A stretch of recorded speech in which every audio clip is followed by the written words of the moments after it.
Rudolf Hrčka je významný slovenský gastroenterológ a dlhoročný primár endoskopického oddelenia gastroenterologickej kliniky v nemocnici svätého Cyrila a Metoda v Bratislave. Pri svojej náročnej práci prijal ako životnú výzvu a poslanie boj za presadenie tzv. Screeningu, vyhľadávania včasných štádií rakoviny hrubého čreva a konečníka.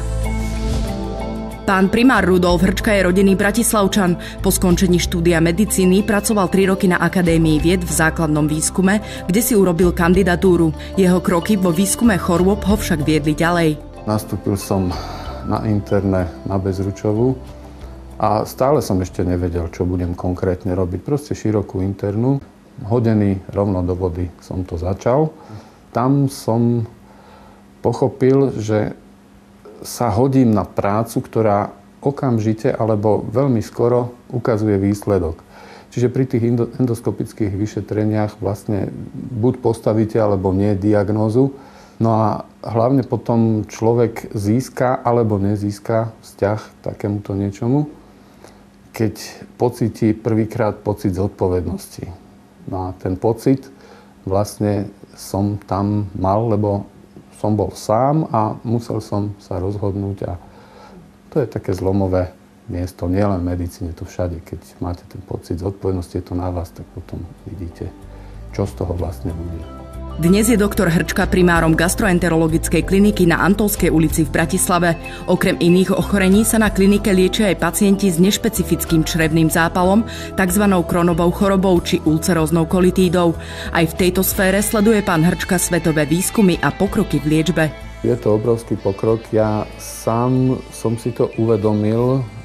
Vlastne viac menej náhodou som narazil na jednu útlu knihu, ale veľmi múdreho človeka, ktorý bol jeden z pionierov, ktorý sa začal týmto ochoreniam. Je to Američan, profesor Kirchner, ktorý napísal jednu knižku, kde on len na ilustráciu hovorí, čo som ja mohol robiť, keď som ako mladý medik prvýkrát videl pacienta s ulceróznou kolitidou, čo je podobné ochorenie ako morbus Crohn.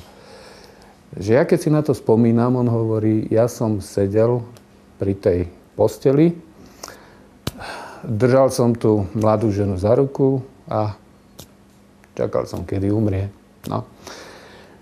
Čiže ak porovnáme toto s tým, čo sa deje dnes, škoda, že to pacienti nevedia, lebo mnohí vám prídu, sú nespokojní. Dnešný človek, keď dostane tabletku a na druhý deň sa necíti dobre, je nespokojný.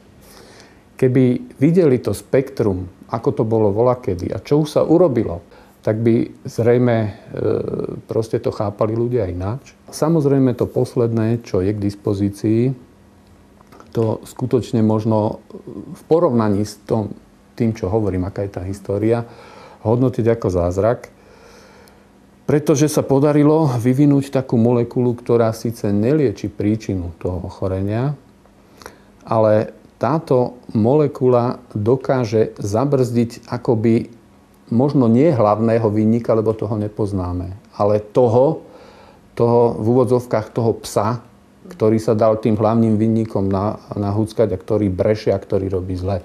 Čiže táto biologická liečba, nebude menovať tie lieky, je ich už viac, robí práve to, že ona toho dunča proste utlmí. No a ten, čo ho hucká, nemá takú šancu potom robiť tomu organizmu zle. V rokoch 2002 až 2007 pán Rudolf Hrčka rozbiehal a organizoval národný screening kolorektálneho karcinómu s cieľom presvedčiť verejnosť i praktických lekárov, aby sa ľudia starší ako 50 rokov pravidelne testovali na skryté krvácanie do stolice. Kolorektálny karcinóm má v tomto určité špecifikum v tom, čo mnoho ľudí nevie, že táto rakovina je perfektne vyliečiteľná. Musí sa však splniť jedna podmienka, že sa musí zistiť včas. Ak sa zistí včas, až 90% ľudí prakticky je vyliečených. No, druhá vec je, že toto ochorenie prudko stúpa nad 50 rokov. To znamená, máme určitú skupinu úzku populačnú, ktorú nie je nemožné odsledovať.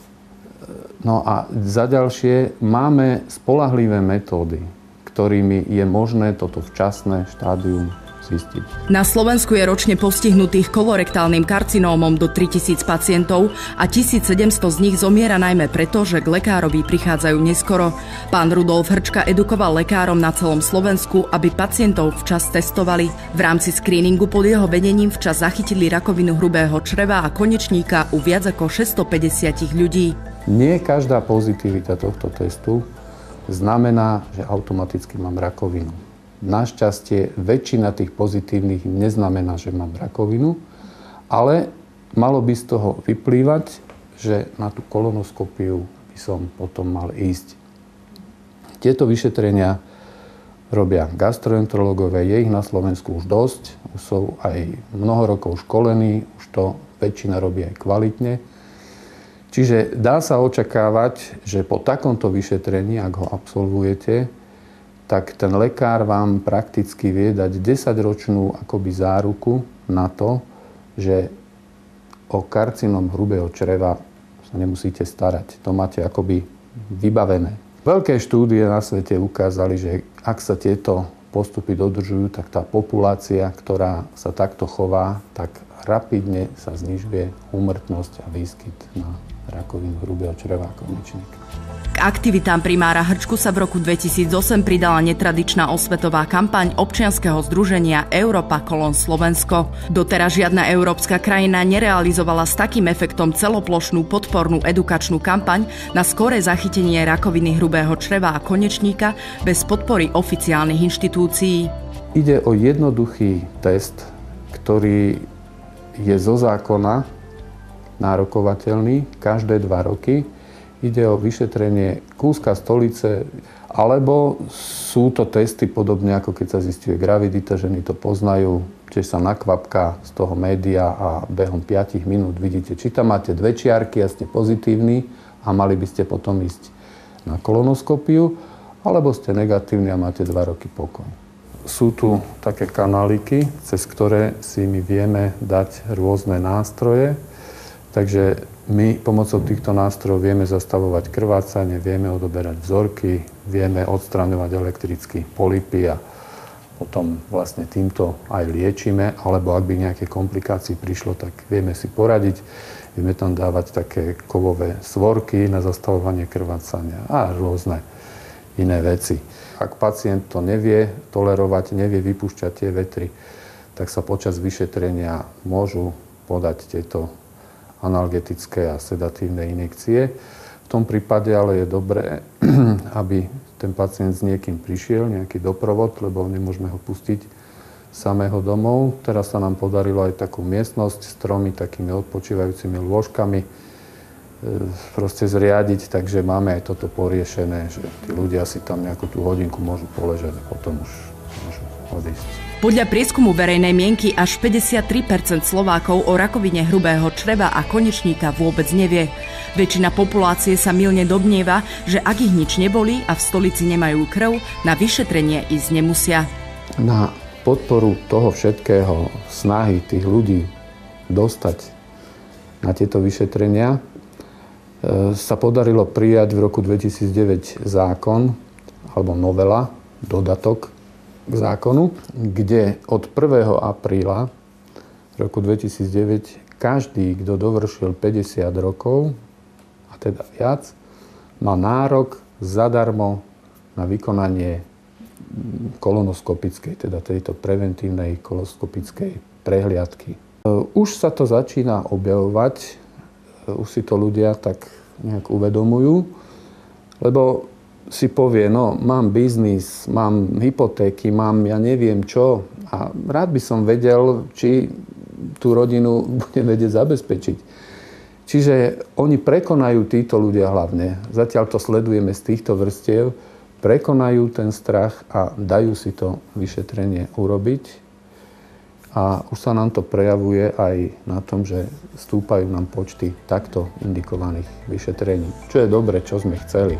Diagnostika kolorektálneho karcinómu je omnoho menej nákladná záležitosť ako liečba zanedbaných stavov tejto rakoviny. Malo by byť teda aj záujmom spoločnosti urobiť preto čo najviac. Zatiaľ preto urobil najviac pán primár Rudolf Hrčka spolu s občianskym združením Európa Kolón.